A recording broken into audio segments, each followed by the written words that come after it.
Honorable Senator Judges Angara, Arroyo, Cayetano Alan Peter Compañero, Cayetano Pia, Defensor Santiago, Drilon, Ejercito Estrada, Escudero, Gingona, Honasan, Lacson, Lapid, Legarda, Marcos, Osmeña, Pangilinan, Pimentel, Recto, Revilla, Soto, Brillanes, Villar, the Senate President. The presiding officer declares the presence of a quorum. Majority Floor Leader. Mr. President, may I ask the Sergeant at Arms to make the proclamation? The Sergeant at Arms is directed to make the proclamation. All persons are commanded to keep silent under pain of penalty while the Senate is sitting in trial on the articles of impeachment against Chief Justice Renato C. Corona. Majority Floor Leader.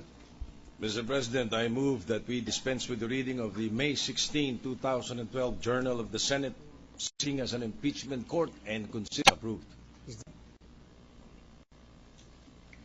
There being none, the May 16, 2012 Journal of the Senate, sitting as an impeachment court, is hereby approved. Majority Floor Leader. The Secretary will now please call the case before the Senate as an impeachment court. Case number 002-2011 in the matter of impeachment of Honorable Chief Justice Renato C. Corona. Majority Floor Leader. May we ask the parties and or their respective counsel to enter their appearances for the prosecution? Good afternoon, Mr. Senate President and honorable members of the Senate. On the part of the House of Representatives prosecution panel, same appearance. We are ready, Your Honor. Noted. Defense. For the defense, Your Honor, we have the same appearance and we are ready, Your Honor. Noted. Majority Floor Leader. Mr. President, before we proceed to the business of the day, last week, in connection with the testimony of requested to subpoena the managers of the banks concerned, as well as certain bank of or fund documents mentioned by the Ombudsman in the course of her testimony. I move that the presiding officer rule on the request, Mr. President. Thank you. The Chair is well aware of the validity and importance of the motions made in that connection. However, I would like to remind all of us from a function to judge the respondent that we are not conducting this inquiry in aid of legislation. We are here as hearers of facts. And in the course of our trial and judgment, we will interpret the law according to our best lights. We are receivers of the evidence from the prosecution and the defense. We are not an inquisitorial court. And so therefore, with that in mind, that issue the subpoena suggested to make the appearance here of certain persons to act as witnesses.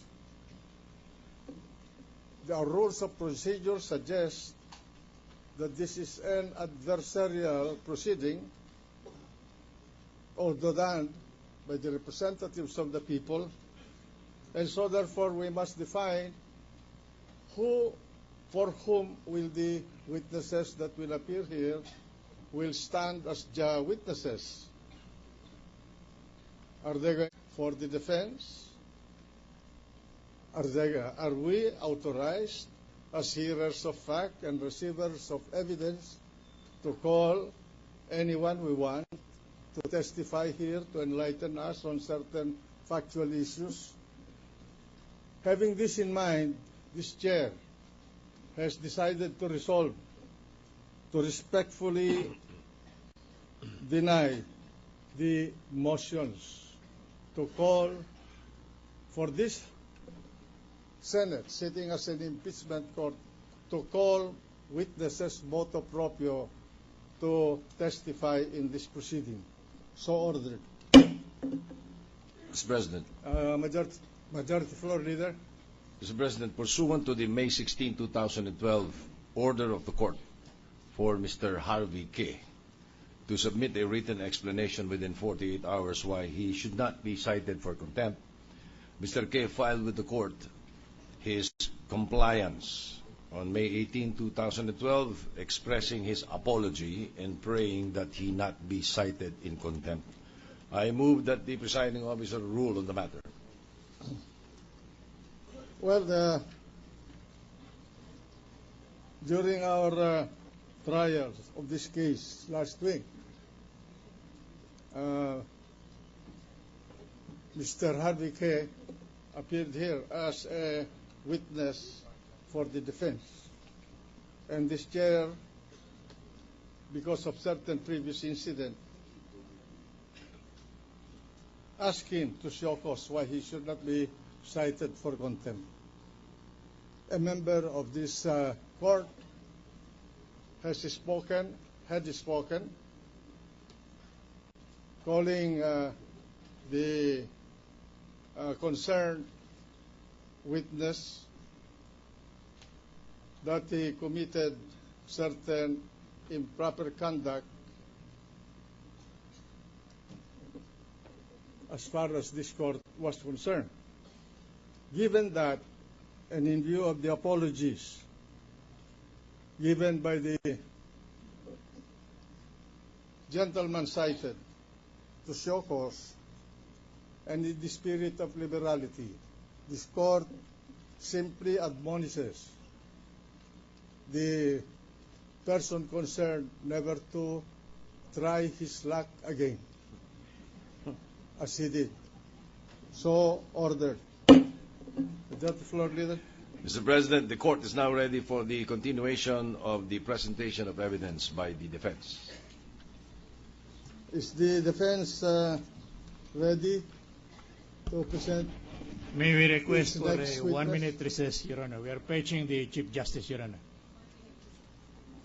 Session suspended for 1 minute. While the Chief Justice is awaited to this hall, I would like to make some statements before we administer the oath to him as a witness for the defense. As agreed during our caucus yesterday, the members of the court are respectfully requested by this chair to observe the 2-minute rule as provided under the rules of this court, to limit their inquiries to questions of facts, to avoid any manifestations or discussions of